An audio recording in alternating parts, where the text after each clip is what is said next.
Hello and welcome to everyone. Before we get started, I'd like to do a quick sound check. So if you can hear me using the toolbar on your right-hand side, could you please raise your hand using the hand feature so I can make sure that you can hear me? Fantastic. I'm seeing a lot of hands go up. Great. Well, hello again and welcome to Minnesota Housing's webinar on the 2022 and the 2023 Qualified Allocation Plan and Housing Tax Credit Overview. My name is Nicola Viana and I'm the new Housing Tax Credit Program Manager at Minnesota Housing. In today's session, we will hear from our agency leaders. We'll provide a brief overview of the Housing Tax Credit Program, and the majority of the time will be spent reviewing our 2022-23 Qualified Allocation Plan, which is our formal plan for the distribution of housing tax credits. And we'll have plenty of time for question and answers. So before we begin, I'd like to go over a few features of the GoToWebinar platform. First, your line will be muted, but we welcome your questions. You will have the option to enter a question in the question box, or we can unmute your line and you can ask your question verbally. The toolbar on the upper right-hand side of your screen allows you to ask questions using the question feature, which is indicated with that orange arrow. At any time during the webinar, you can type your question and click that send button, and we'll plan to hold your questions until the end of the presentation. So you'll have two options for listening to the presentation. So I see a couple of questions about that now, so hopefully people can hear. So you have two options. You can either use your computer and use the mic and speakers to listen, or the preferred choice is to call in with a phone number and call and type in that number so that you can listen and ask questions. So you'll find that information on that toolbar. Hopefully you can all hear me. This is Jennifer, and I can hear you, and I'm just letting you know that I'm here. Great. Hi, Jennifer. You're up very soon. Okay, so here's our schedule for today. We have allotted 60 minutes for various Minnesota Housing staff to present pieces of the Qualified Allocation Plan. Then we'll have time to answer your questions. So you can type in those questions, or you can raise your hand on that hand feature, and we can unmute your line and you can verbally ask your question. We'll answer as many questions as possible at the end of the presentation. If we aren't able to get through all the questions within our time frame, we will keep the session open for an additional 10 minutes for further questions to be submitted throughout the webinar, and then we'll email you responses later. And at the end of the webinar, we'll show you how you can make comments on the QAP. You do have some handouts in the GoTo feature. If you registered ahead of time, I emailed you 2 handouts and a link to our e-news that shared all the documents. But the documents under your handouts are the 2022-2023 Qualified Allocation Plan summary of proposed changes and our redline version of the tenant selection plan. And so those can be found under the handout section, so you can grab those now. And they're also in your email if you registered ahead of time. And if you just registered, we'll have all this information on our website, on our Qualified Allocation Plan webpage. So, and now I would like to turn it over to Commissioner Jennifer Ho to share more on our vision and mission at Minnesota Housing. So take it away, Jennifer. Great, thank you so much, and thanks for organizing this. Yeah, so I'm Jennifer Ho. Do you want me on visual too, or just audio? Your preference? Just audio for today. Okay. All right. Super. Yeah, I've been the commissioner of Minnesota Housing for almost a year and a half now. Obviously, we are all working kind of in the uncertainty of the pandemic and the call for justice and equity in light of the murder of George Floyd. And so I just want to kind of recognize that we're doing this work in that context. Also an agency that has been evolving with me over the course of the last year and a half to a new strategic plan and really taking a look at the role that Minnesota housing plays in the housing system, and thinking a lot about how we kind of dismantle the systemic racism that was baked into so much of the housing system.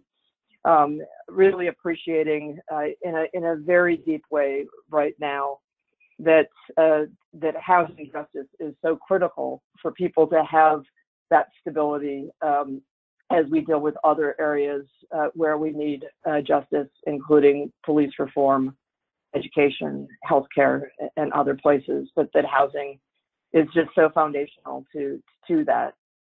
We are continuing to work with the legislature. They go into special session tomorrow. We and advocates and the governor and lieutenant governor and the House are continuing to argue for a large investment in housing infrastructure bonds, really appreciating the fact that they allow us to invest in people and places and create housing that is affordable to people who make the least. And we also know that that is disproportionately people of color and indigenous people in the state of Minnesota. You know, the agency's mission is that all Minnesotans live and thrive in a safe, stable home that they can afford in a community of their choice. And our mission is that housing is that foundation. You all listening in, you are our collaborators, our partners that really allow us to create, preserve, and finance housing that is affordable. Go to the next slide, please. You know, really continuing to highlight this idea that we need to go big so that everyone can go home. And, you know, there's just a lot of things that we need to do in order to go big, but these requests at the legislature are a critical part of them. The housing infrastructure bonds, really the boldest part of that agenda. But also we just want to give a nod to the fact that we're also looking for emergency housing assistance for folks who have taken a big income hit because of COVID and the economic effects of that.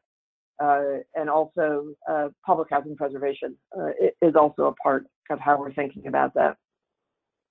When you think about our strategic plan, there's just a few key things that we want folks to focus on. Really paying attention to the people and places that are most impacted by housing instability and housing disparities. Making sure that we're doing everything that we can to create an inclusive and equitable housing system. Want to make sure that children and families can have a safe and stable home in the community of their choice, really kind of flowing from the governor and lieutenant governor's commitment that the state should be a great place for all children. And also just fiscal accountability and the measurable results that we're committed to as a transparent agency. And then also the role that we play around energy efficiency and clean energy solutions. I just want to say that's an area that was not a space that I had worked personally in very much before.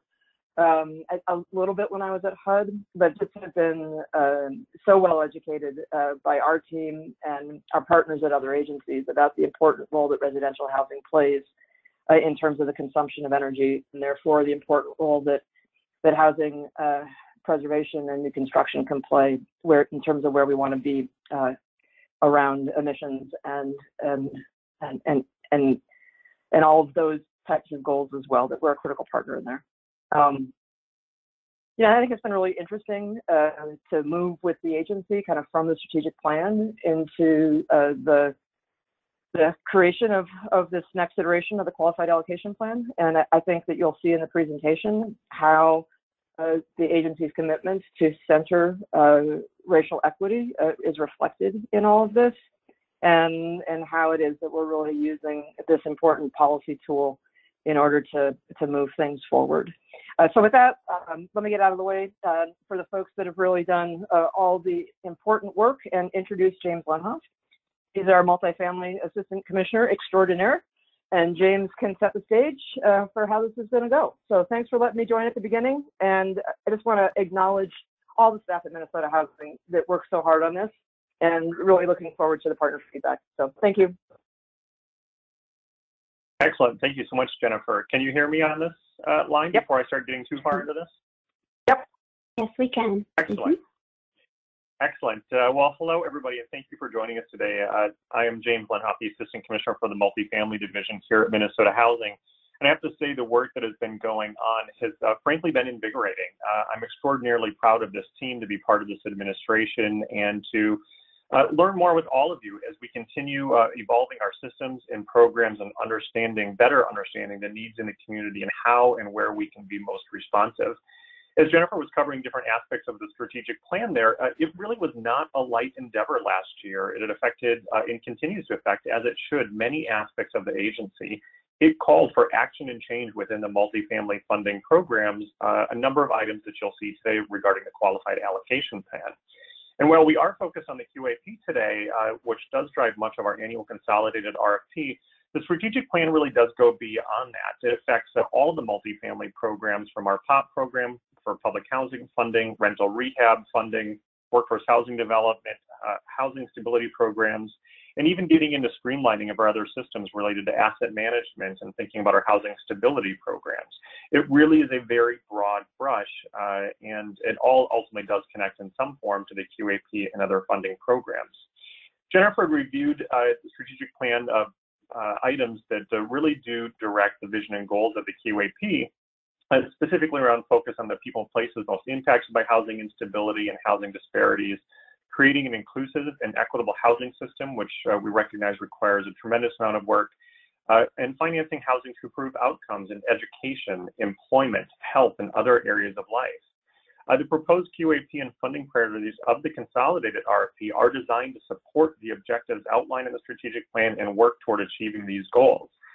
While the strategic plan provides the foundation for the work, it has been the community feedback, the events, the discussions from last fall through many different events around the state this spring with community partners, developers, neighborhood groups that provided ideas and direction that we'll hear about today, and many fantastic ideas that were generated inside Minnesota Housing with the staff.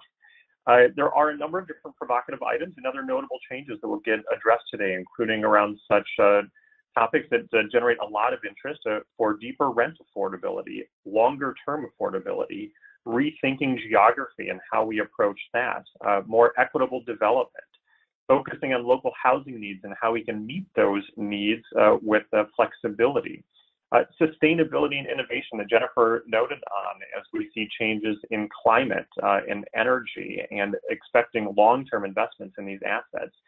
And then tenant selection plans and reducing barriers to housing and how our funding is used and making sure that the people that need access to the housing are able to access housing. Well, today is focused on the QAP and has often been the forum for discussing a variety of policies and strategic ideas for multifamily programs. It actually isn't the only program at the agency, as I noted before, nor the only type of policy that we have. There may be other ideas and initiatives that are brought up today or brought up through the comments or during the public comment period that might actually better fit other programs within the agency. Regardless of what it's intended to affect, we do want to hear your feedback during this time. And as I'm sure we'll get talked about more, this isn't the final document that you'll see today and that will be released. This is the draft going into the summer, and your feedback is very much a part of this process since its final version won't come out until later this year. There is intentional time for comments and discussion. So let's get started since there's a number of items to touch on. We are very excited to have several Minnesota staff that will present today, including Nicola Vienna, our Housing Tax Credit Program Manager, Devin Pullman, Manager Extraordinaire. Jennifer called me the Extraordinaire, but I really have to hand it to Devin on this one. The coordination and management with her team is nothing short of a miracle, many days to bring all of these different topics together. William Price, our bond lead, will also be presenting. Summer Jefferson, the Housing Tax Credit Supervisor, and Cody Cerno, the Policy and Research Specialist that brings together much of the data that helps move the process along. Up next is Nicola, who will orient us on the purpose and history of the QAP before the rest of the staff lead us into the overview of the proposed changes. Thank you so much for sharing your time with us today. Thank you, James. Yes, I will provide a brief overview of the Housing Tax Credit Program and the Qualified Allocation Plan. For time's sake, this will be very high level. I'm working on a training for partners to learn the basics of housing tax credit, and we'll have that available in the coming months. So this is really it right here. The Low-Income Housing Tax Credit Program, also known as the HTC, is one of the principal federal mechanisms contained within tax law for the acquisition, substantial rehabilitation, and new construction of low-income rental housing. The HTC program provides tax credits to companies and individuals that invest in affordable rental housing, reducing their federal tax liability by the amount of tax credits for 10 years. In exchange for the reduction in tax liability, investors purchase the tax credits and agree to keep units affordable to households at certain income levels. So I know that that is a lot of information. Since I am new, I am learning this stuff too, and I hope to share more training in the coming months. But because tax credits are such an important financing tool, Minnesota Housing must have a plan for allocating the credits to developments, which is the Qualified Allocation Plan, the QAP. The IRS requires every allocator to have a QAP, and there are certain IRS requirements about what must be included. For example, every allocator must provide preference for projects located in low-income areas that contribute to community revitalization and other items as well. So Minnesota Housing's QAP is made up of a QAP document, the HTC procedural manual, and the self-scoring worksheet. These documents detail the rules for how tax credits will be distributed throughout the state, and what types of projects will be eligible for a set-aside of credits, and how funding rounds will be administered, and what rules and procedures applicants in Minnesota Housing must abide by, and what priorities will be used when considering what projects to fund. So a lot of information goes into these documents. So all applications are scored according to the priorities contained in the self-scoring worksheet and then ranked based on score. Every point claimed by an applicant on the self-scoring worksheet is a commitment that is memorialized in the 30-year or longer tax credit restriction. The remainder of this presentation will focus on the funding priorities for the 2022 and 2023 QAP. So we estimate for 2021, Minnesota Housing will allocate nearly $11.8 million. Then we have sub-allocators who will allocate about $4 million for a total state allocation of $15.8 million. And we are assuming that we will have a similar number in 2022. Each sub-allocator will have their own qualified allocation plan. And for more information on the distribution of credits, we do have a breakdown on a document on our tax credit web page called the 2021 Estimated HTC Distribution. So if you're wondering where that is, feel free to email me and I can tell you where that is. So next up, I will turn it over to the Multifamily Programs Manager, Devin Pullman, to take us through the next few slides. Thanks, Nicola.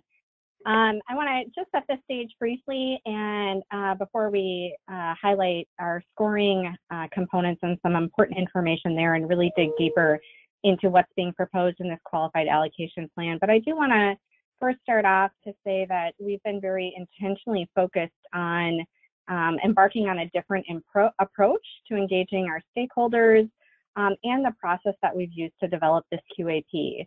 And there are really three components of this different approach. The first was to have broader and earlier engagement with our stakeholders, including leveraging policy ideas that I think have been percolating in many cases for some time, and that are, I think, well aligned and reflected with our agency's strategic plan.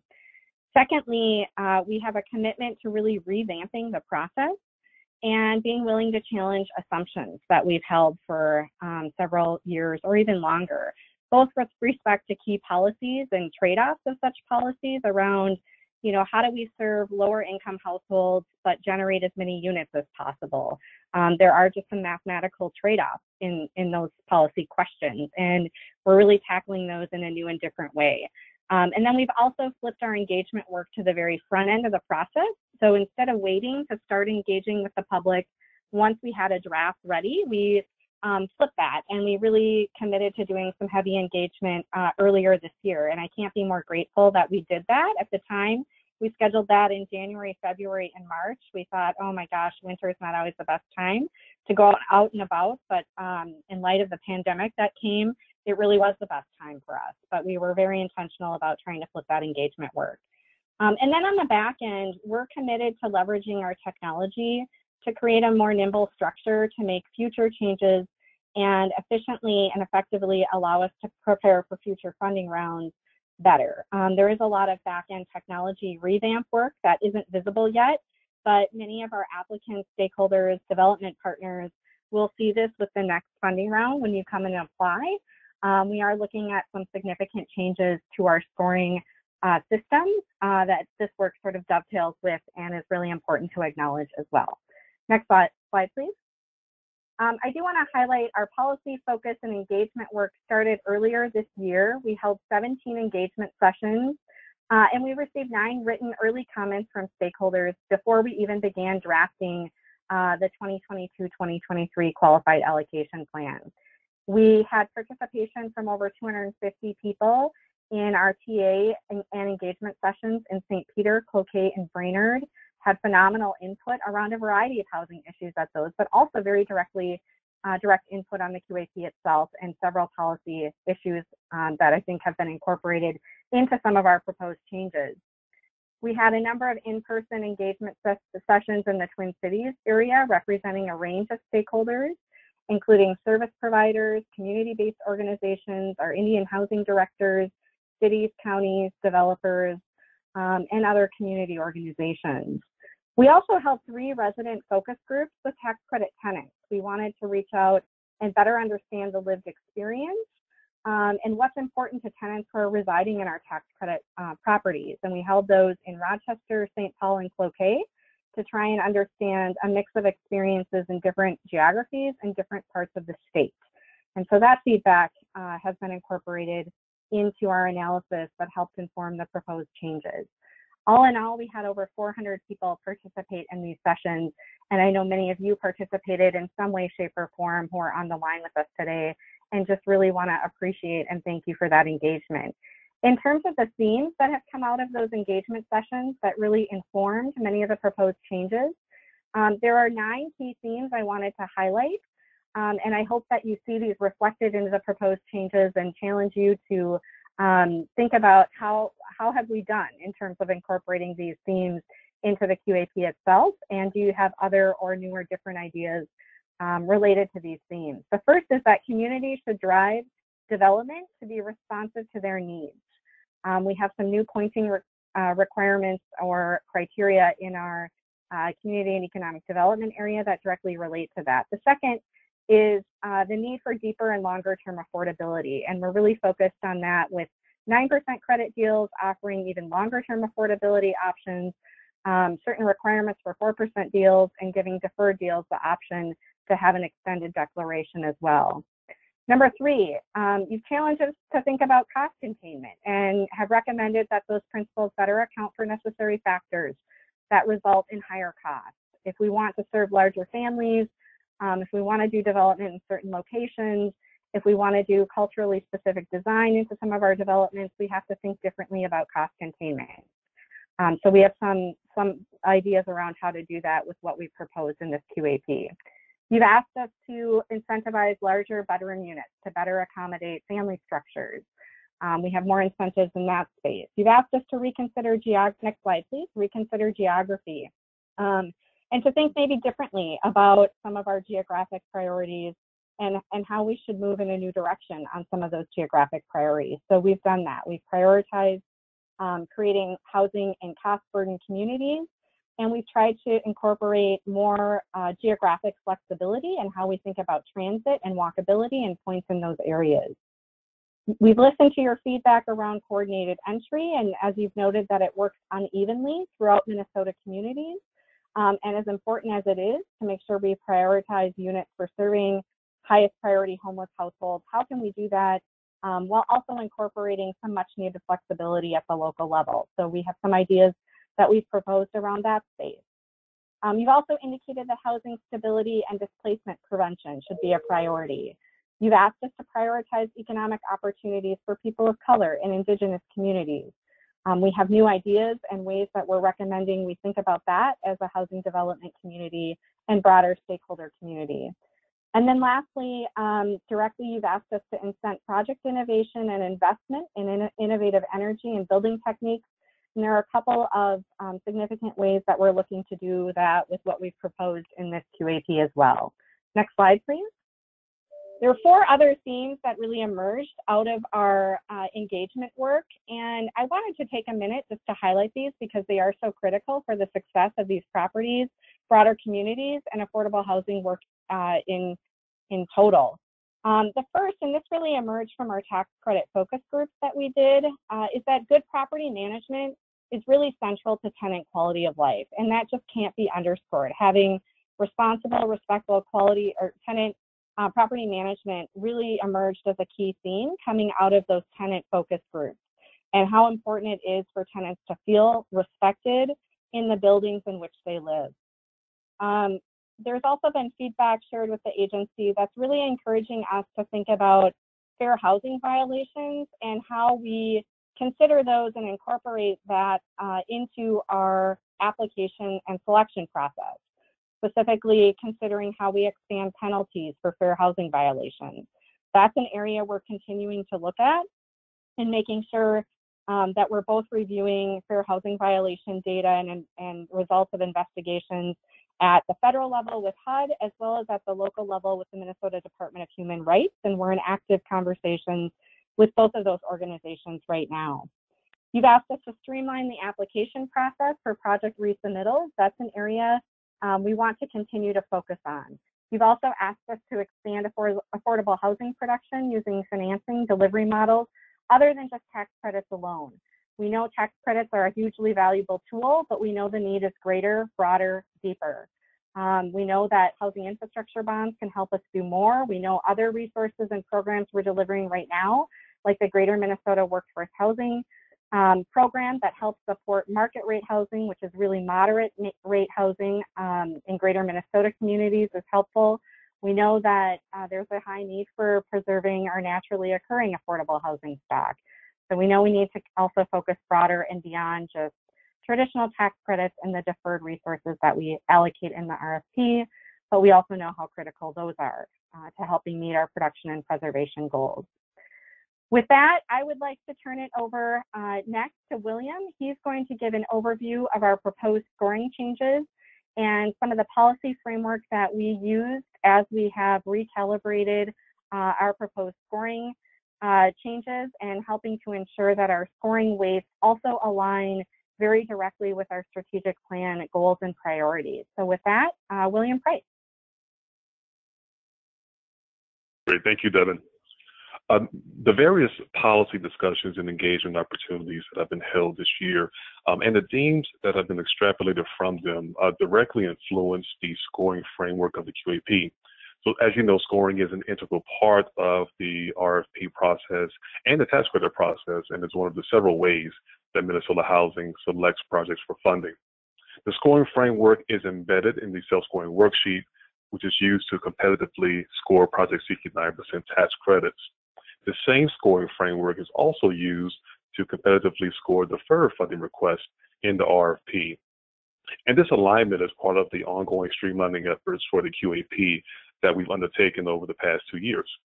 Also, 9% and 4% tax credit projects must meet a minimum score, which I will outline and go over in just a few moments. So there are a number of policy and process changes proposed in the 2022 QAP scoring framework, but these changes are centered on the needs of communities most impacted by housing disparities and instability, and really balancing varied housing needs throughout the state using our strategic plan. Next slide, please.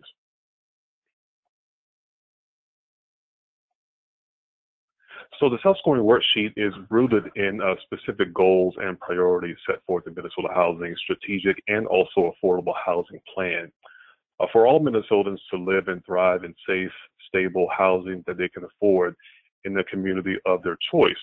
We must serve people with the greatest needs, largest barriers, fewest choices, and lowest incomes, support community and economic development and increasing geographic choice, preserve existing subsidized and federally assisted housing, efficiently use scarce resources, and also finance high-quality buildings. So these goals are certainly embedded in the overall scoring framework as a part of the self-scoring worksheet. Next slide, please. So these 7 selection categories encompass overall scoring within the QAP. And within each category are individual scoring criterion that I'd like to just briefly go over. Greatest need tenant targeting includes points for large family housing, the addition of new senior housing, permanent supportive housing for high priority homeless households, and people with disabilities, including units utilizing Section 811 project rental assistance. Serves lowest income for long durations includes points for restricting 50% or 100% of the unit's rents to households with incomes at the county 50% MTSB income limits. There are points also available for project-based rental assistance. In addition, points for further restricting units to households whose incomes do not exceed 30% of MTSP income limits for a 10-year period. And developments may opt to extend the long-term affordability of a project to as much as 50 years.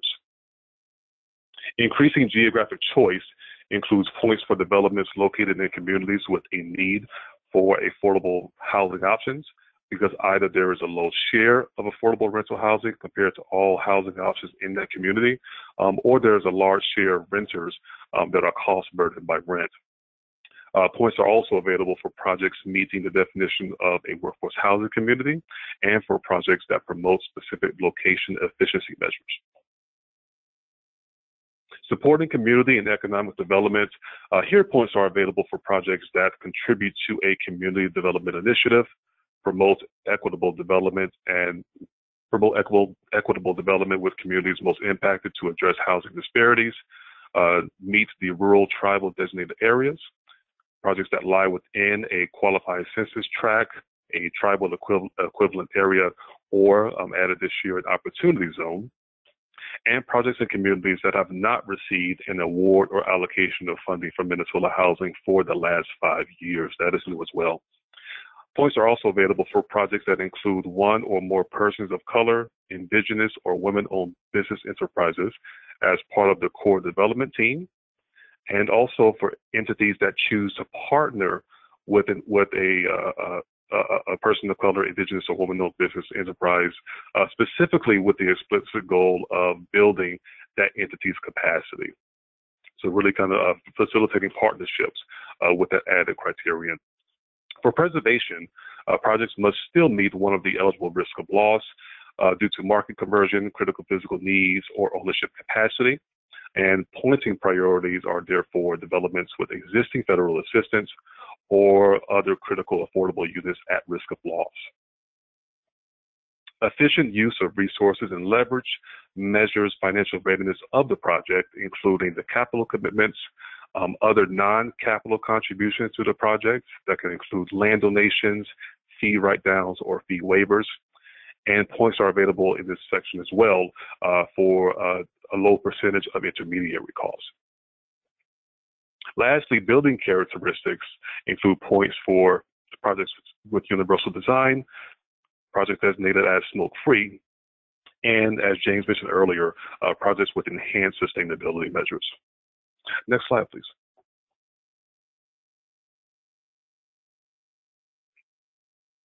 As part of the QAP development process, we reviewed the last few years of scoring data in order to analyze how different types of projects have competitively scored.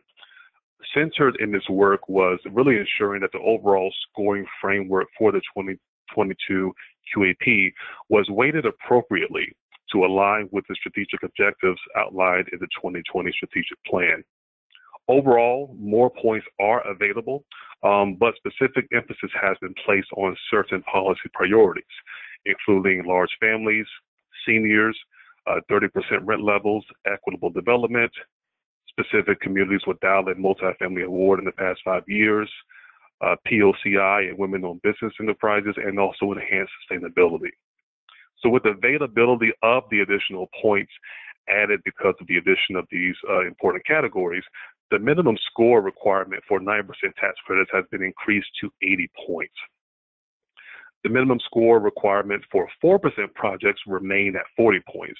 However, 4% only projects that have received an allocation of bonds from Minnesota Management and Budget have new minimum threshold requirements for deeper rent targeting.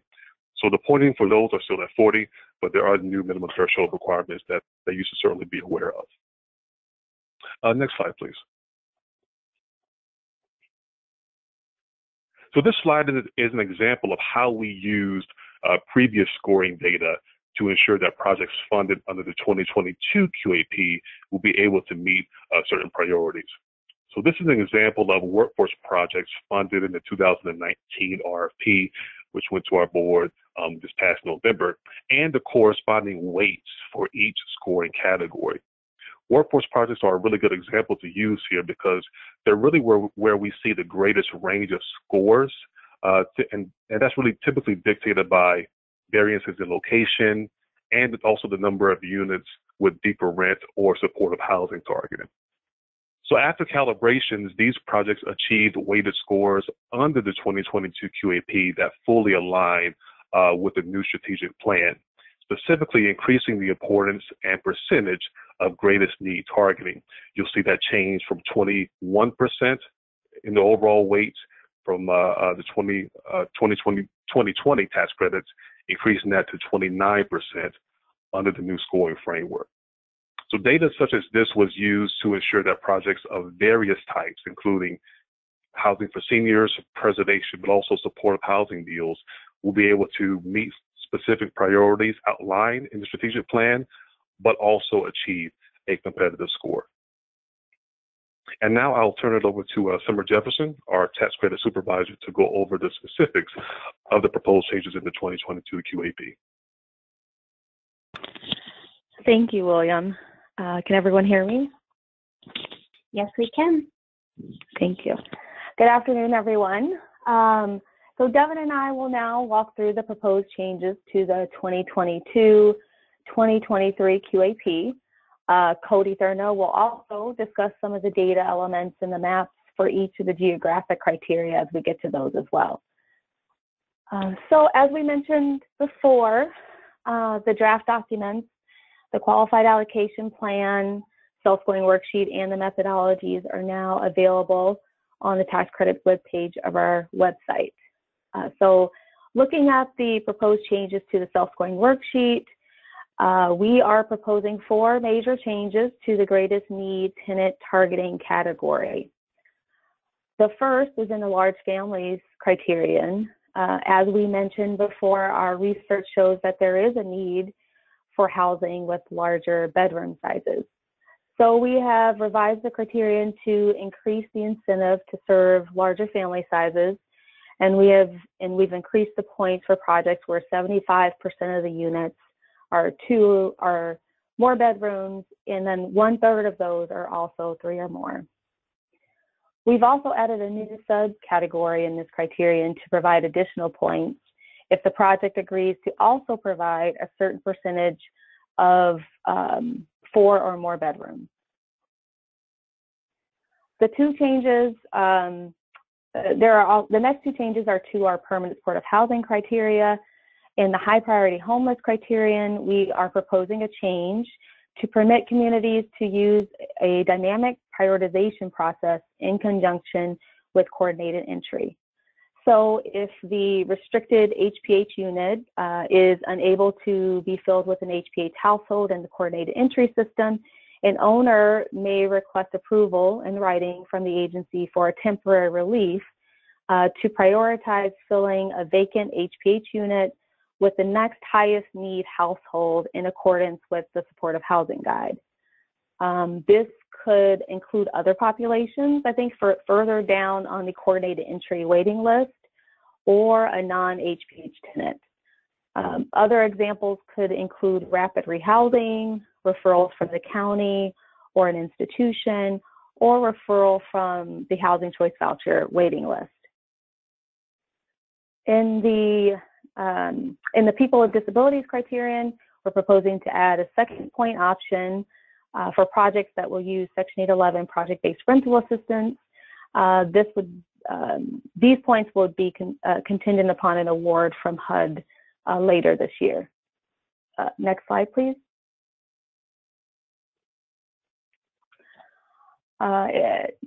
As William mentioned this year, we've also added a new scoring criterion for projects serving seniors, where 100% of the units are marketed to seniors age 55 or older. There are also additional points available in this area if the property agrees to further restrict those units and serve lower income seniors at or below the 30% income level. And then the final change in this category, but it impacts other criteria, is in regards to the tenant selection criteria. Minnesota Housing currently requires a tenant selection screening plan for all tax credit projects selected for funding. In an effort to reduce the barriers to access housing, the tenant selection plan for supportive housing, 30% MTSP rent units, and units set aside at the HAP payment standard must be written to adhere to the Housing First principles, which means that the project may not screen out individuals based on only credit or housing history, including evictions, and they must implement criminal background screening procedures that reduce barriers to obtaining housing following Minnesota Housing's proposed tenant selection plan guidance. And the guidance is incorporated in the handout section. It's also on our website. And so we are actually, in addition to the proposed changes, we are seeking further public comment in this area on expanding the proposed tenant selection criteria to all units financed by the agency for all tax credit and all deferred funding. Next slide, please.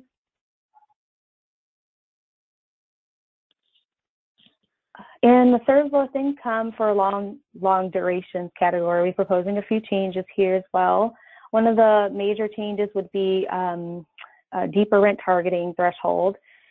We are proposing the establishment of 2 deeper rent targeting thresholds for projects receiving tax credits or deferred funding. Projects would be required to incorporate a certain percentage of units into the property. So a project must set aside at least 2% of the units with a minimum number of 1, with rents restricted at or below the 30% MTSP rent levels. And then at least 3% of the units with a minimum of 1, again, with rents restricted at or below the HAP payment standard. These are projects that are 100% federally assisted are excluded from these thresholds. The second change is in the serves lowest income rent reduction criteria. We have revised the criteria to, again, incentivize deeper rent targeting. So projects can now receive additional points via 4 new point tiers if they agree to further restrict units to the county and TSP rent limit with or without services. Next slide, please. And then the last change is under our long-term affordability criteria. We are requiring all projects to remain affordable for a minimum duration of 30 years. Deferred projects will now be eligible to take the points for long-term affordability. And then we have also extended the duration, and points are now available for 40 to 50 years of affordability.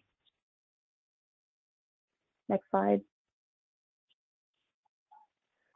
So next we will move into the proposed changes for our scoring, our geographic scoring. I think this was definitely an area that we've received a lot of feedback from our engagement process and made some substantial changes. I will cover some changes and then hand it over to Cody so we can take a deeper dive into the data and the mapping. This year we actually have created a methodology table, which is linked in each of the separate methodologies on our website. The intent of the table was to provide a resource and a reference guide for our internal and external stakeholders, showing the data elements kind of when they will be refreshed, and then the impacts from year to year. This area has always been an area that can be a bit confusing, and we receive a number of questions. And with the establishment of a 2-year QAP, it further complicates the issue. So we thought that it would be helpful and provide some clarity. So running through how we will update the information, data that we published this month will be refreshed in the spring of 2021 prior to the 2021 RFP. Communities will not be removed and will only be added at that time. At the same time that we refresh the data, we will do an annual update for the 2022 RFP 2023 QAP. As before, communities can be added and removed for the annual update. One change that we did make based upon your feedback is that we recognize that applicants often cite the location of their projects based on our geographic priorities, and that it can sometimes take multiple years of funding. And so we will allow a non-award applications from the previous year the ability to use the geographic scores from either the current funding round or the scores from the prior year's application. So if an application is not funded, say in 2021, 2022 funding rounds, you could apply in the 2022, 2023 funding rounds and have the option to use the geographic scores in either year. Essentially, if the community falls out, then you would still be able to retain those points. New applications would be required to use the current year. Hopefully this is clear. If you have any questions, obviously, please incorporate them into the chat box and we'll try to answer those at the end of the webinar. Next slide, please.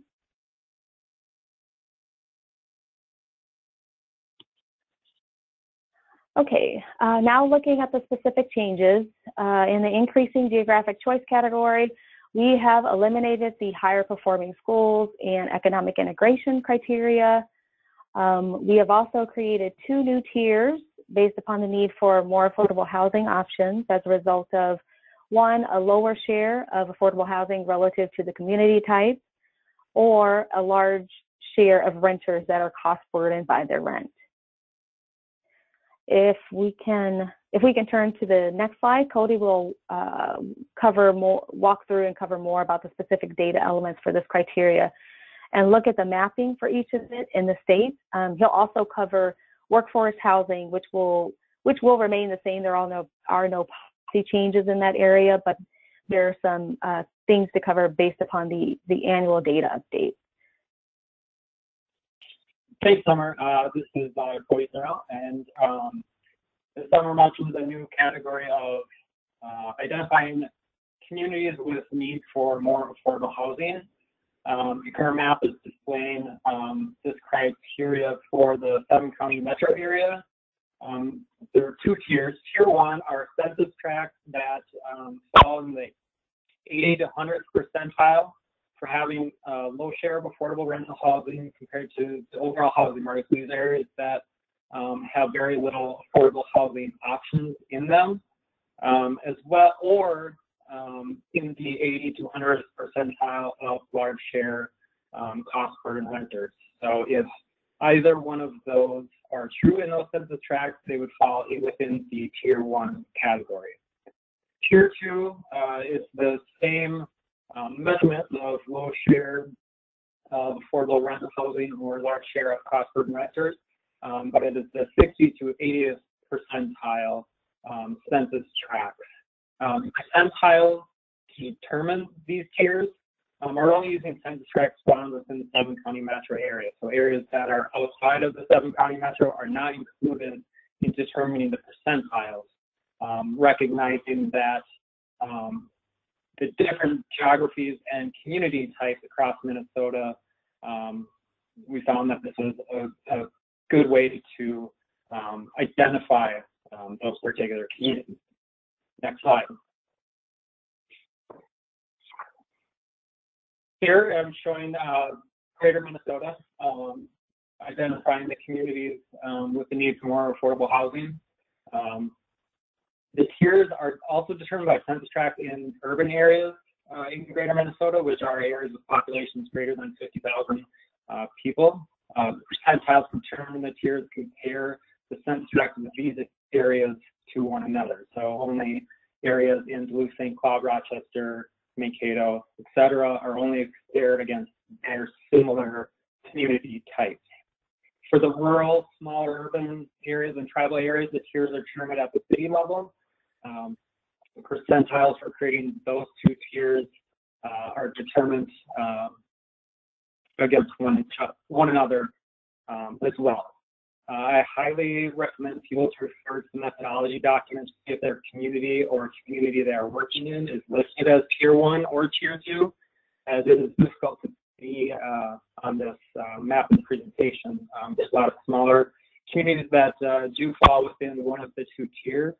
They're just harder to visualize on a presentation at the state scale. Next slide, please.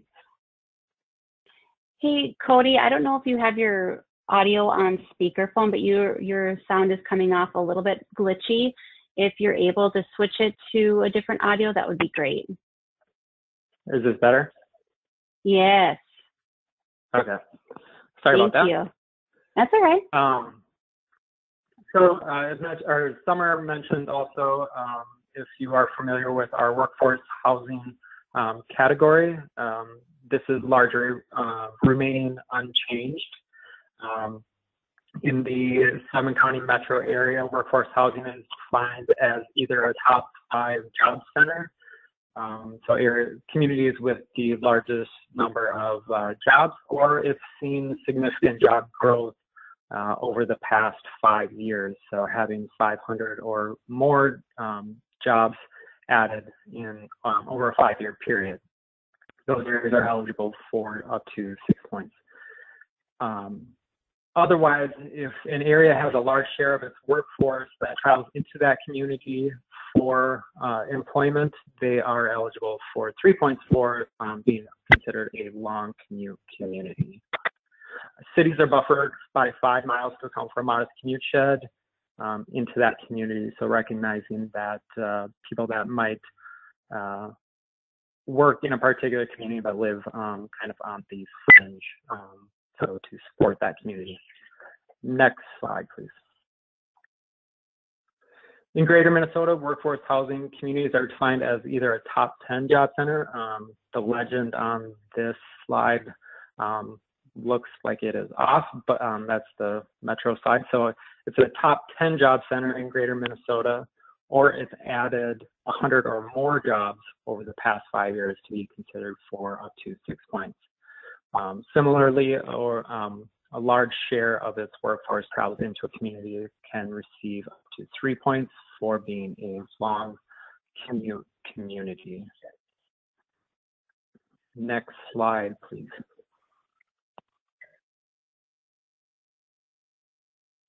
It looks like that goes back to Summer. Summer. Yep. Yep, this goes back to Summer, and then you'll be the next one. All right. One thing I did want to mention that I failed to mention earlier is that when I was talking about our website, is that the QAP is on our website. If you take a look, this year we have combined the QAP and the HTC tax credit manual into one. So if you were on our website looking for the manual thinking that we forgot to upload it, nope, it's one document now, just call it the Qualified Allocation Plan. It's just one to put that out there. So moving on, the next geographic score criteria is what was previously known as location efficiency. We have now renamed this criteria to transit and walkability.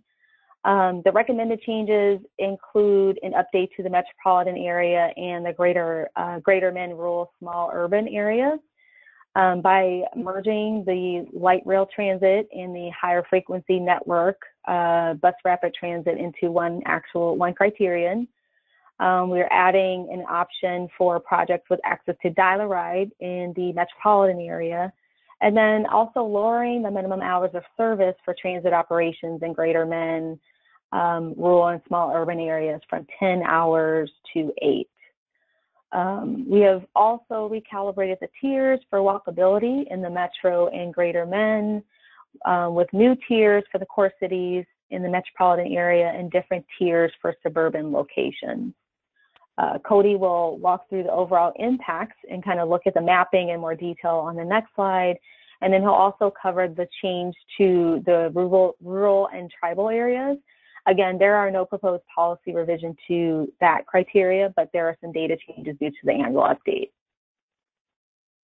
Cody? Thanks, Summer. I'll just add that the recalibration of walk score was really a large evaluation. We took about 1,200 properties from across the state of Minnesota and really kind of looked at what walk score makes the most sense and what the thresholds should be in order for applicants, developers, to be able to achieve those thresholds and receive those points.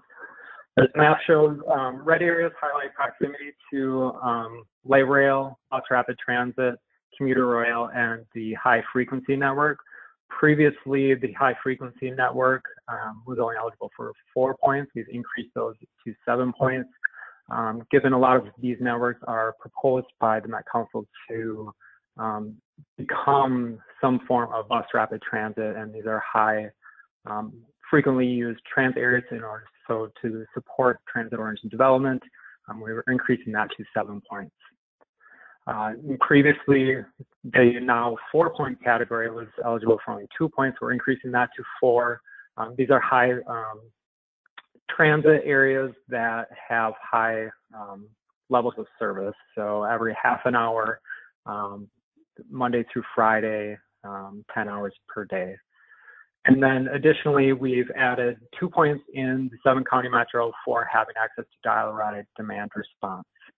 And then I'll also just follow up that walk score is not included, so that within the transit and walkability, there is up to an additional 2 points for walk score, and you can go to walkscore.com to get a property's walk score. With that, I believe I'm handing it over to Devin to go over in economic development. Thank you, Cody.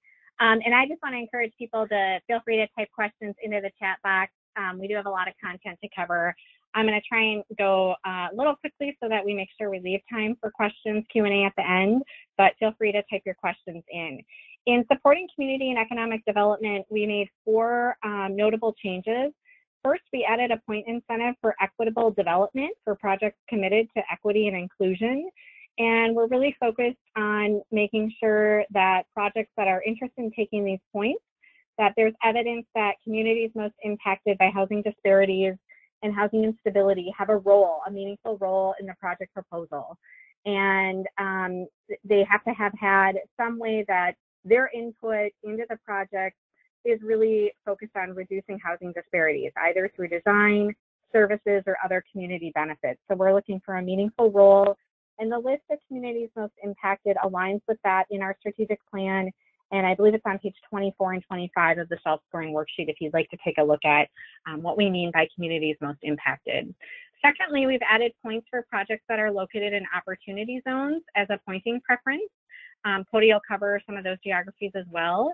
Third, we're incentivizing projects that are in locations where there hasn't been a recent multifamily award, and by that we mean within the last 5 years, as a new pointing category. And we define a multifamily award as an award that would typically be offered through a super RFP round, tax credit round 2, or a 4% only round, a project that's getting an allocation of bonds from MMB and comes into us for 4% credit. So we'll look at a map in just a minute about that. And then projects that receive Lemire only financing from the agency, those would not be considered a multifamily award for purposes of this pointing category. We also made some meaningful updates to our prior minority-owned business enterprise, women-owned business enterprise area. Next slide. Here we are really intentional about reframing the naming around this, and we want to be very direct about how we can encourage more participation from people of color and Indigenous-owned businesses and women-owned businesses. And we have incorporated 2 additional pointing preferences. One additional pointing preference if there are 2 or more key members of the development team who have a business enterprise owned by a person of color or Indigenous population or a women-owned business. And then secondly, as William referenced early on, we want to create opportunities for meaningful partnership agreements between development team members with a POCI-BE or WBE entity with the express goal and intent of building that entity's capacity to develop, manage, construct, design, or own affordable housing in the future. And in order to consider this pointing area and this broader goal, we are looking and would require an agreement that is executed between the partnering entities because we are focused on having a meaningful partnership there. I'm going to turn it back over to Cody. He's going to briefly go over the rural, tribal, QCT areas next, and there aren't notable changes there. Then he'll show the opportunity zone maps, which are new pointing areas, the no multifamily award history, and then he'll give a quick overview of the composite maps, kind of layering on a variety of different geographic preferences. So turn it over to Cody. Thanks, Evan. How Minnesota housing defines rural and tribal areas largely remains the same. However, we have removed some of the large urban areas in greater Minnesota from eligibility under this category. This is due to the elimination of economic integration and access to higher performing schools. Some of these areas in those 2 categories were not eligible for those points in the past, and with removing those 2 categories, now we've redefined rural and tribal areas slightly, but largely remains the same as well. Next slide. HUD-QCTs are based on adjusted household income and poverty rate. HUD-QCTs are census tract based, but the boundaries of larger census tracts and reservations in greater Minnesota do not always align.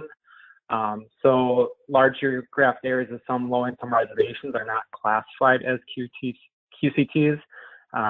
So what Minnesota Housing's done is we've identified reservations that meet the criteria for designation as a HUD-QCT and treated them as a QCT equivalent area for scoring purposes.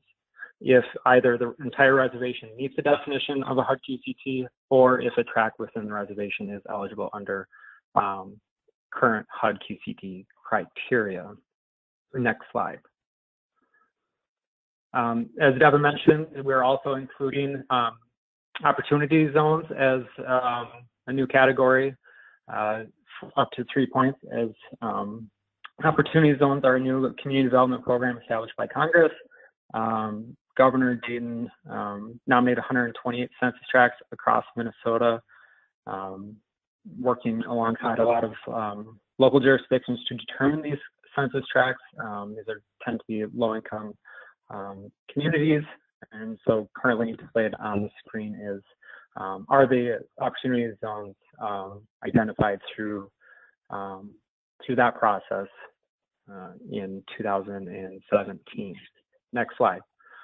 And this slide is just a look at greater Minnesota opportunity zones as well. And again, this is an issue of scale, so there are some smaller census tracts found within communities that might be hard to, less visible on this map. So I encourage you to go to the methodology document to identify particular areas. Next slide.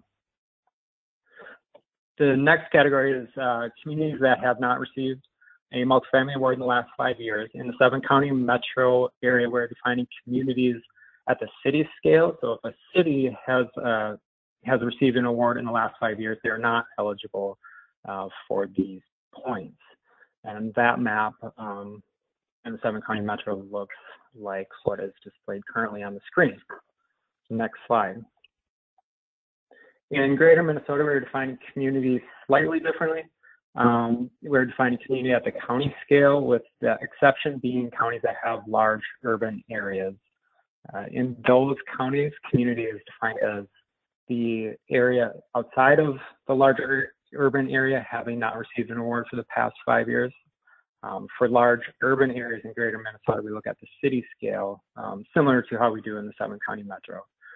So counties such as St. Louis County and Duluth, St. Louis County outside of the city of Duluth would be evaluated separately than the city of Duluth itself. Next slide. If we were to take each of the geographic priority areas for the Twin Cities 7-county metro area and combine their potential points, you would come up with map currently on your screen.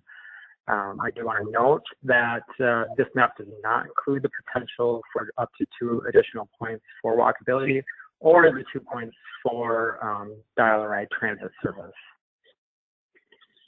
Next slide.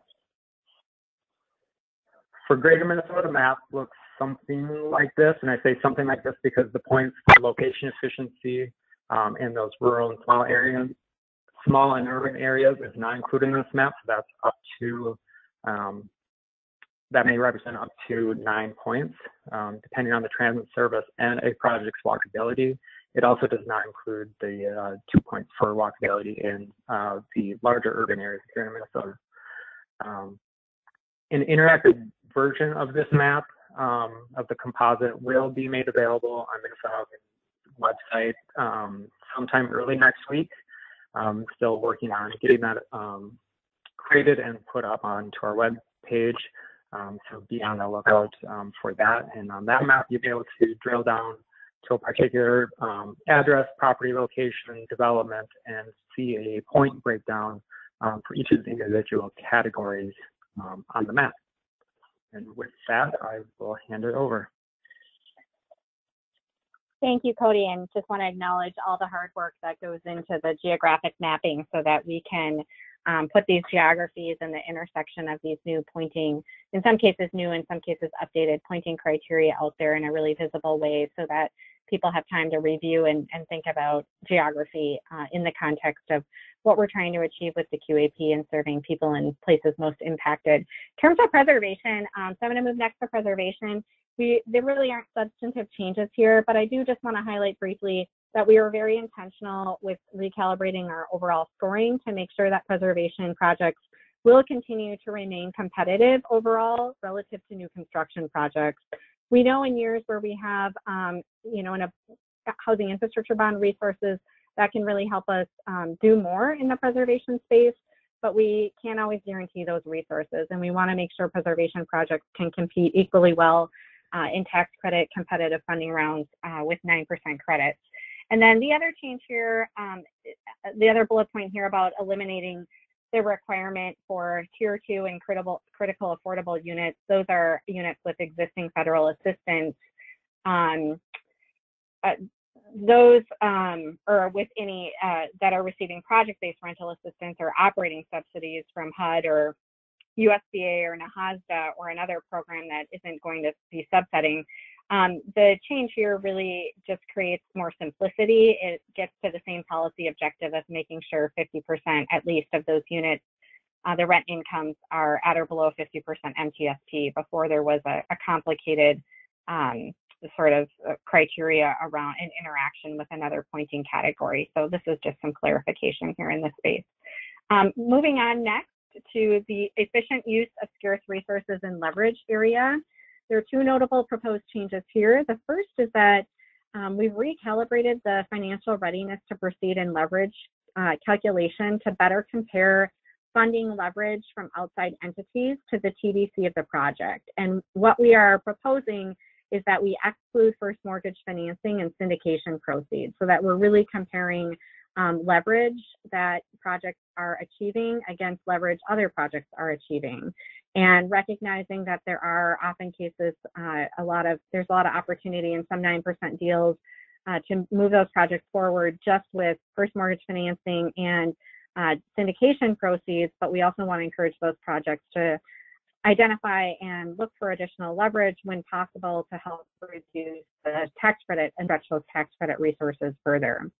Second area relates to cost reasonableness and how we've pointed for that in the past. There are 2 primary areas the agency has really focused on to evaluate project costs. And The first is really through the use of our predictive cost model and evaluating whether project costs exceed that model estimate by more than 25%. And if they do, that requires additional reporting out to our board of directors. And then we look at that depending on by project type, supportive housing project or preservation or new construction project, and unit sizes to do a thorough estimate there. The second has been to give cost containment points through our competitive process. We are recommending that we eliminate cost containment points. We continue to be very conscious of how important it is to drive costs down as much as we can and to be able to meet the broader affordable housing need. But we've also really heard the feedback around when we have this competitive process on the front end, that can really limit innovation. It can limit incorporating cultural specific design or incorporating features that better serve large families into tax credit projects. And so we wanted to be thoughtful about that. And we also recognize there can be longer term operating savings in projects that are worthwhile considering that may add somewhat to the upfront cost of projects. And we want to balance that and create more opportunity in that space. So we are recommending the elimination of those cost containment points. The next slide relates to building characteristics. And there's been a lot of work here. I want to just give a quick shout out to our architect team at the agency, and they've been doing engagement through a building standards committee around trying to really push the envelope and how can we do more in terms of helping to achieve more carbon neutral policies with our multifamily development.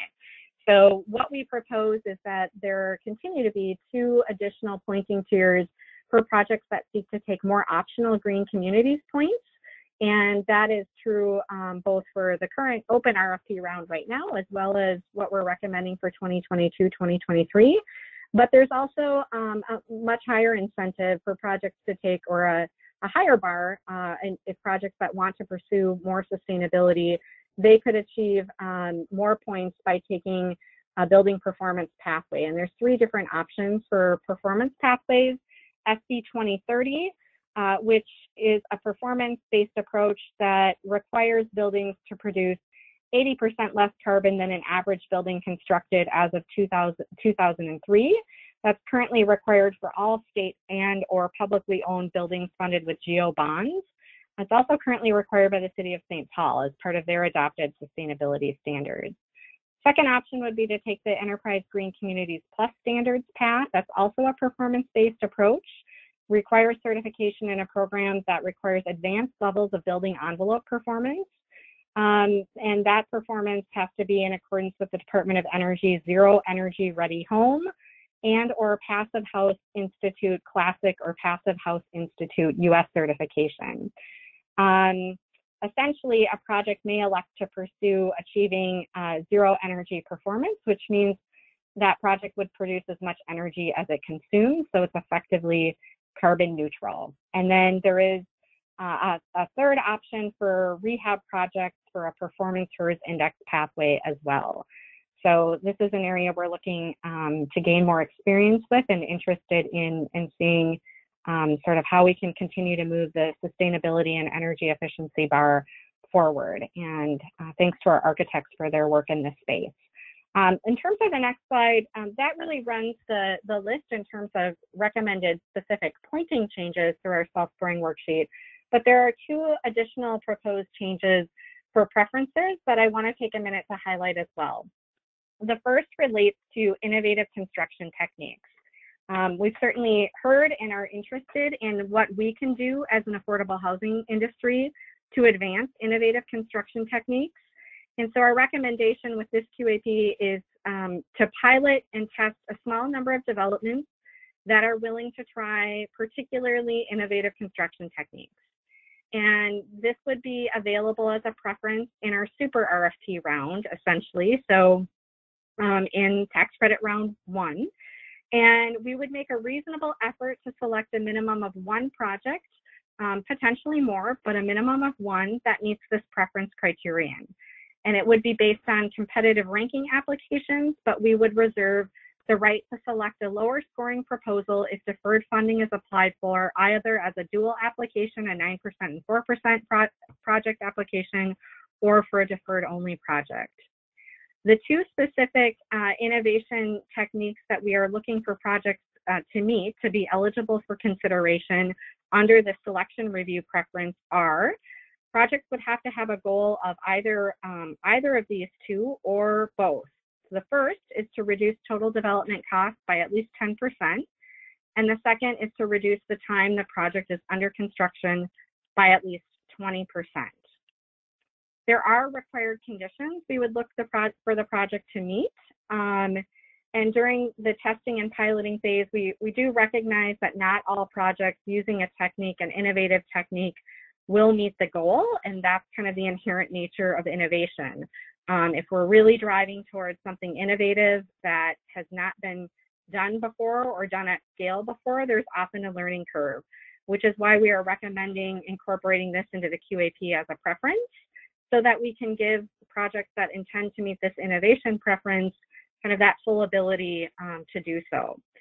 In terms of being eligible for this preference, we are looking for the following required conditions. It would be the use of a construction technique that we don't typically see in housing projects that we fund. The technique needs to be feasible, has to be able to be replicated in future projects, and have the potential to be brought to scale and used to meet different housing needs in different settings. Essentially, we'd like it to have wide applicability. We'd also like the development team, or we would require that the development team provide some type of report back after the project has been completed that provides and outlines lessons learned with that innovative construction technique. What worked well, what didn't, how can other projects in the future learn from what was tried from that innovation. The use of the technique has to be appropriate for the project and can't hinder the ability of the project to provide quality housing on a timely basis. And then last, the project complies with our design standards and guidance. And if there is an area of our design standards that needs more consultation with our architect team or additional review or consideration for the potential of a waiver, that's something that could be looked at, but would have to be subject to approval by Minnesota Housing. So that's the first preference criteria. And the second preference relates to eventual tenant ownership. This is one of the requirements of the Internal Revenue Code that governs the tax credit program. And we are recommending that projects that receive a preference for ETO would be used as a tiebreaker criteria in cases where we have tax credit projects that have a score, the same score, and we have to follow our tiebreaker criteria. We do tend to see that does happen, and we do actively use our tiebreaker criteria in the tax credit program. So this is an area that we have used historically in the past to make those final selection determinations. Next slide relates to, just want to cover briefly some of the QAP manual changes. Summer mentioned those have been folded into one document. This whole time we've been talking about a 2-year QAP, but I don't know that we've expressly said that we are also proposing a 2-year QAP. That's to provide more continuity for the development community, community-based organizations, and other stakeholders to understand our selection preferences and policy goals with this work, and to give a little more runway space to be able to put forth a competitive project. We also have increases to the per development limit in RD set aside for each year of the 2-year QAP outlined in our QAP itself. The per development tax credit limit would adjust to $1.35 million in 2022 and 1.4 in 2023. The RD set aside stays at $375 for both years. We are also recommending implementation of the average income test policy, and there's a couple of new considerations that we're recommending that and proposing. The first is that the average income test may be elected for 100% tax credit restricted properties. The second is that the owner agrees to treat all buildings as one multiple building project. Both of those really have compliance implications that really help facilitate that project being successful from a compliance standpoint with the average income test. Third, if the average income test is elected, the owner also agrees to maintain the number of 20%, 30%, and 40% units throughout the extended use period that is represented in its application. The required number of units would be set forth in the LURA, and can't be changed without Minnesota Housing's prior written approval. So we're essentially wanting to make sure that those lower income and lower tier units are preserved in the project, but also create a little bit of flexibility kind of at the, if there is income averaging being used within the project at the higher end tiers, the 50, 60, 70, and potentially 80, depending on sort of market demand for that. And then we do just want to encourage that the required number of units would again be set forth in the LURA and could float throughout the property, but want the owner to be aware of potential fair housing concerns if the lower income and rent restrictions are not available in units with larger bedroom sizes. The last piece I want to highlight relates to the QAP effective date. We are recommending there some consideration when we have 4% projects that come in and are successful for deferred funding in a competitive super RFP round, but then aren't issued a 42M until much later in the process. Right now, we're straddling different QAP years and having to make sure that the points in the QAP year in which the 42M is issued are adhered to, and there's some added flexibility we're recommending into our QAP itself around how that effective date would work for those 4% projects. So with that, I'm going to turn it over to Nicola. She'll walk through the public comment period, and hopefully we can see what questions have come in through the chat. Thank you. Yes, we've answered a couple of questions directly to folks, but if you have any questions, please enter them in now and feel free to raise your hand if you want to ask a question verbally. And I'll briefly go over these so we have time to answer those questions. So here are the ways you can engage further and share your comments. We'll have a public comment period open through July 22nd at 5 p.m. And you can comment on any of these areas.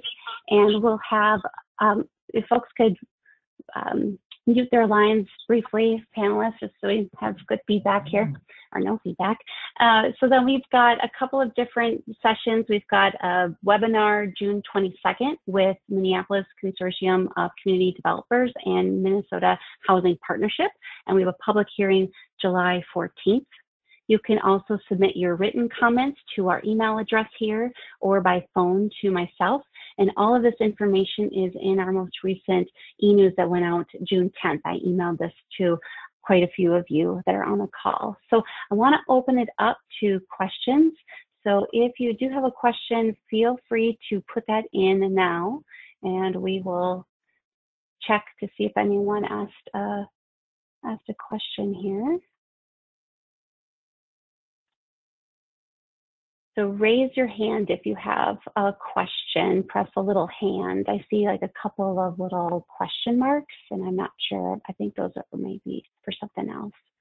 While you're typing in your questions, I'll just give you this contact information. So for basic housing tax credit questions, you can contact myself. For QAP questions, policy questions, you can contact Summer and Devin.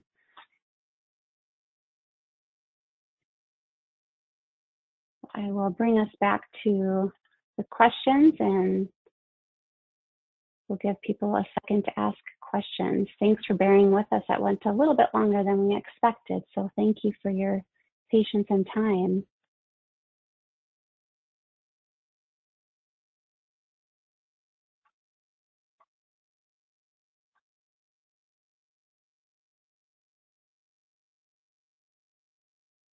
Okay, here's a question that we have here. Okay.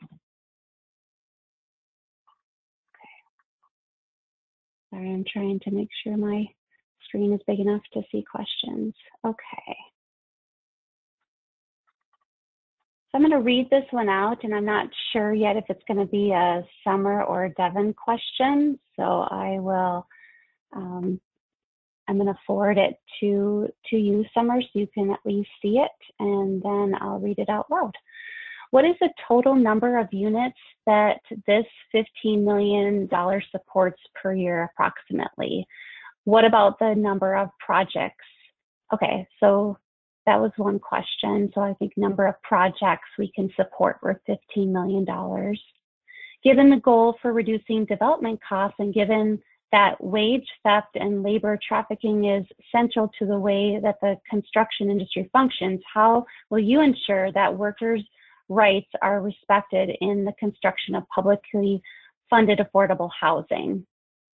So that's one question. If Summer or Devin want to address that, and there's one other question attached to that around tenant ownership. I'll take the latter question first. This is Devin. We did release guidance last year that projects that are apply and are eligible for one of the key considerations for our deferred funding and key sources is called our Economic Development and Housing Challenge Fund resource. That's a state appropriated source.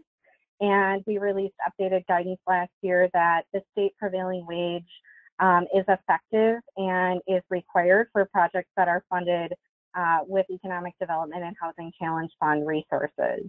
And so projects that have that deferred funding source are absolutely required to meet those state requirements around prevailing wage. And other sources, for example, our federal sources that have our federal deferred funding, like our home funding, those projects are required to pay Davis-Bacon wages. And so those are two key ways that the agency, certainly supports those statutory requirements around fair wages and wages being paid in these projects. In terms of the question around,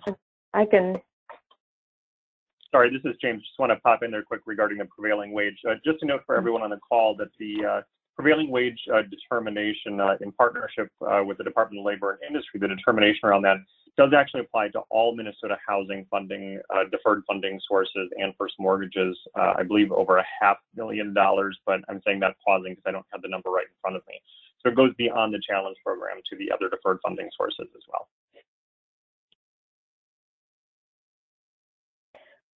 This is Summer.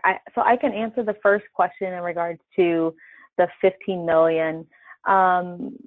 So as far as the amount of tax credits that Minnesota Housing administers, essentially every year we end up doing around 12 to 15 projects, which is approximately 700 to 900 total units on an annual basis. So.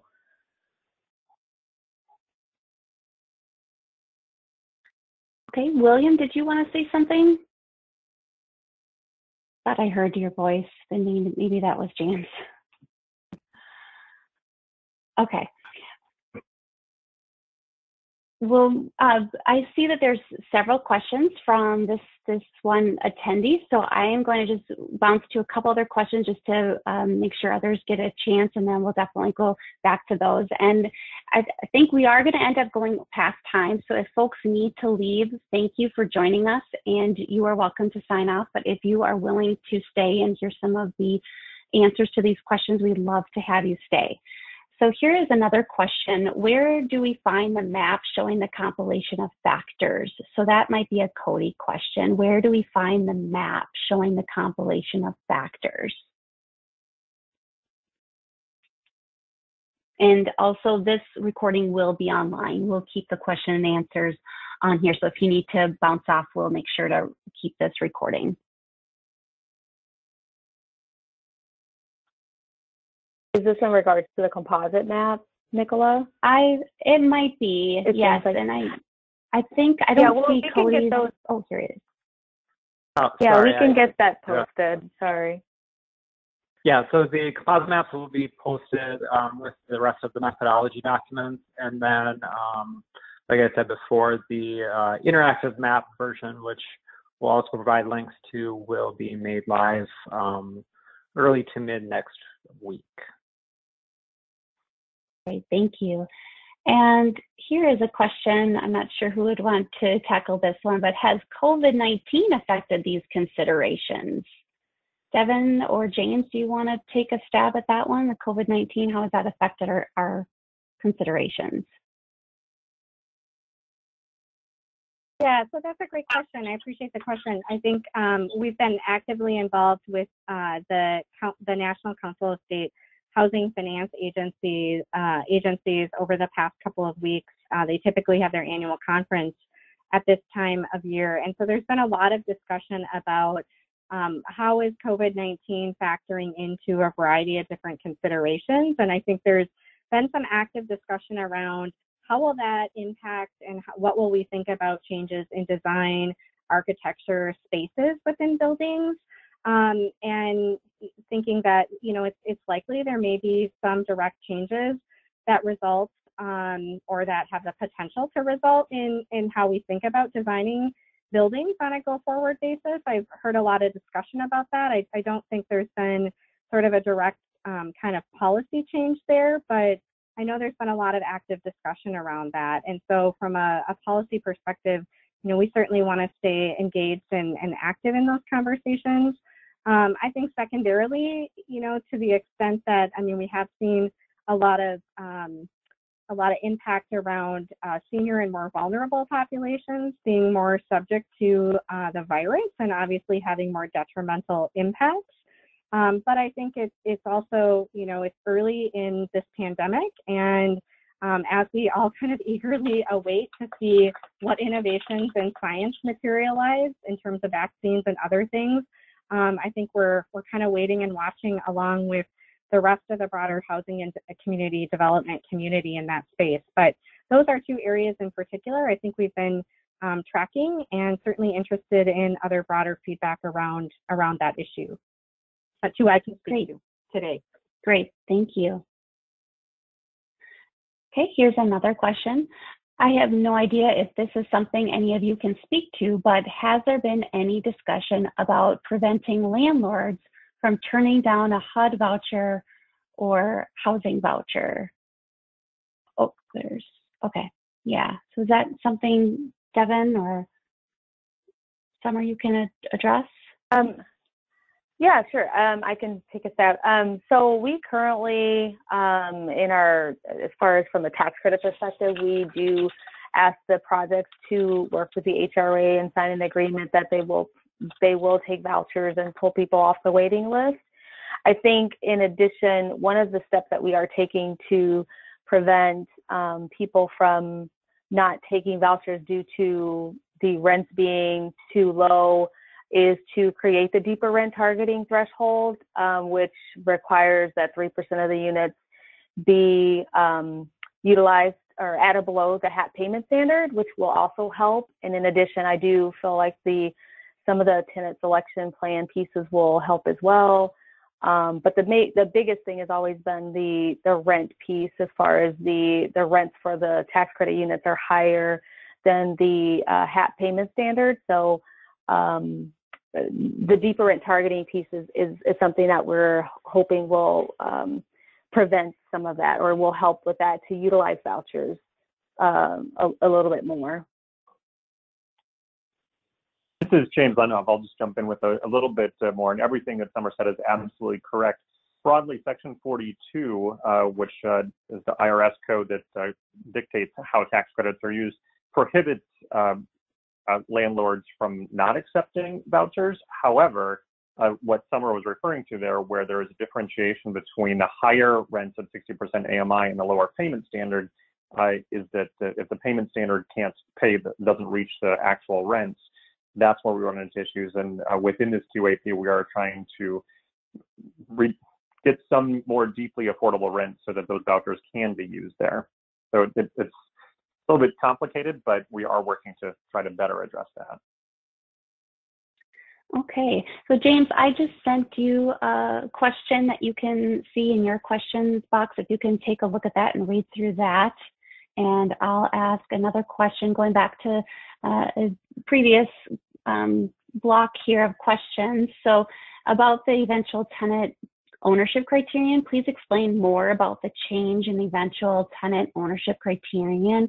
In the past, that has been only available for single families. Is it now available for multifamilies? And are we taking cooperatives, community land trusts, condos, and what is the process for ensuring that this is a viable option for renters at the end of the 30-year period? So Devin or Summer, could you tackle that one?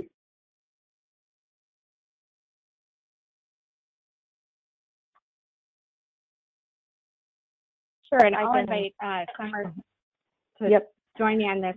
We've had a preference for eventual tenant ownership within the tax credit program. That's been a longstanding preference, and we have a significant number of units that have been produced as rental units that are intending to convert to ETO, to ownership units, and that's been in particular an active sort of housing goal, particularly for many of our tribal communities in Minnesota. So we have, I'd say, somewhere over 500 units that have been developed with the tax credit program.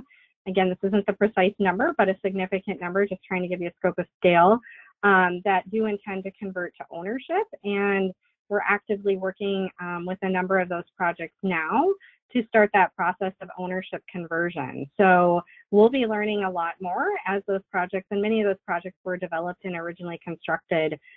Several, have been rental units for some time and are working toward conversion into ownership. In terms of, so there it certainly is the opportunity.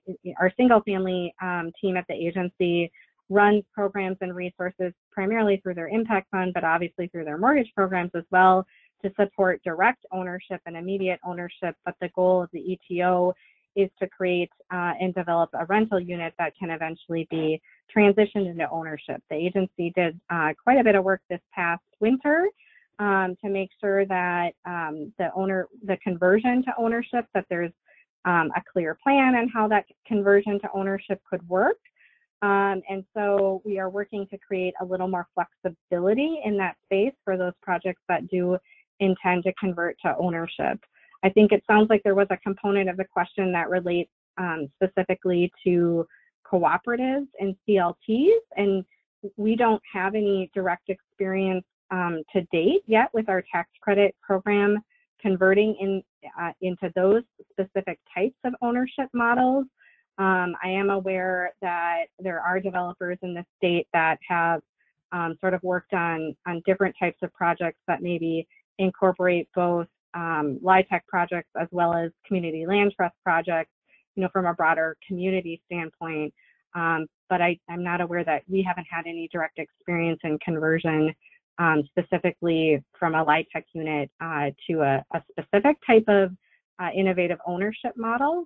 So I think that's something that would merit more investigation and more learning in that space, but there's certainly the opportunity with the program to think about that ownership conversion. Summer, do you want to add to that?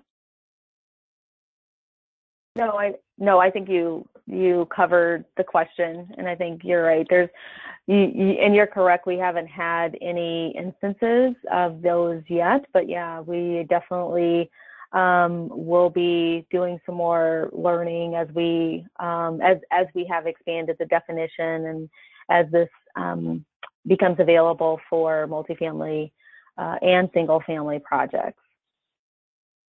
I think the bottom line is that we definitely wanted to just remove the barriers because the code doesn't require it to be limited to single family. So I think that was one of the major reasons for the policy shift. So I'm going to turn it over to James. James, do you mind just summarizing the question that I gave you and providing an answer?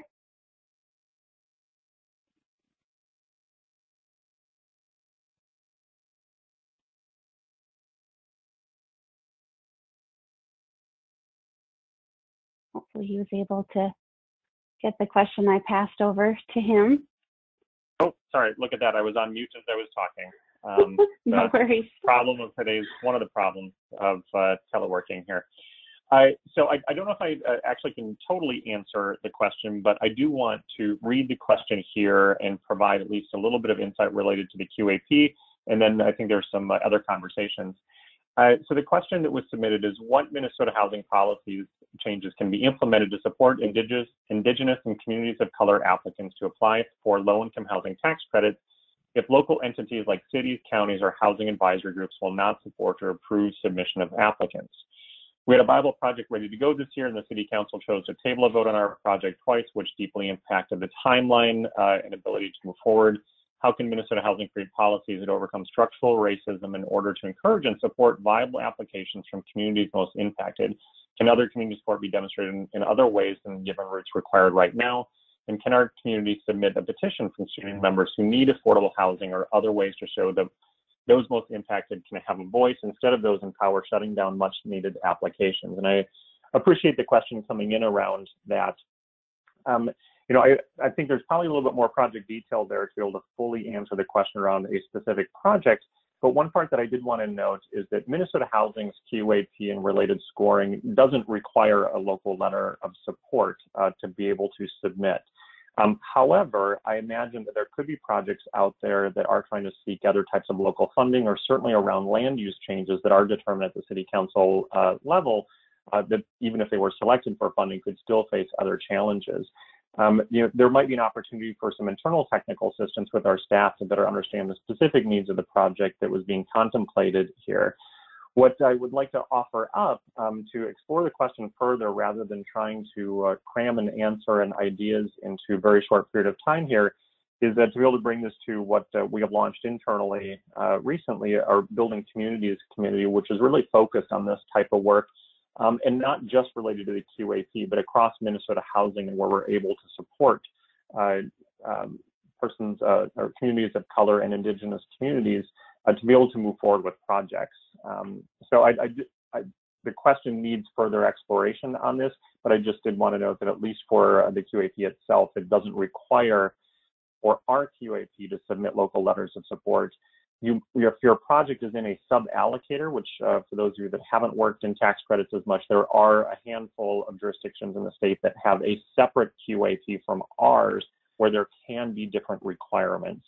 And those we want to talk about directly with those jurisdictions.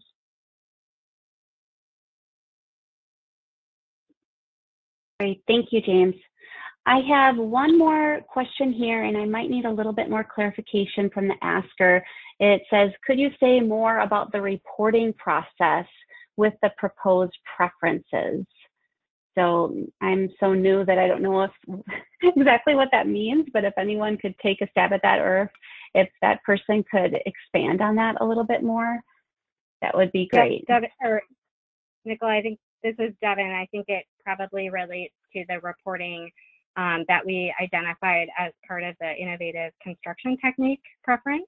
So hopefully someone's giving a thumbs up to that, that's really what the question relates to. And our goal there is just to make sure that as part of encouraging innovation with state funds and helping to advance a project and really spark some innovation and some creativity, that there is the ability to relay those learnings on a broader scale, so that there's a broader benefit to the industry as well as to Minnesota Housing. And so, you know, part of an innovation criteria is we don't have all the specifics of everything completely nailed down. So I would just invite, if you're interested in this particular area and have thoughts about that particular requirement and sort of what would be useful from a broader community impact standpoint, and what would be feasible, or what things should be incorporated into a public report based on the learnings from that project innovation,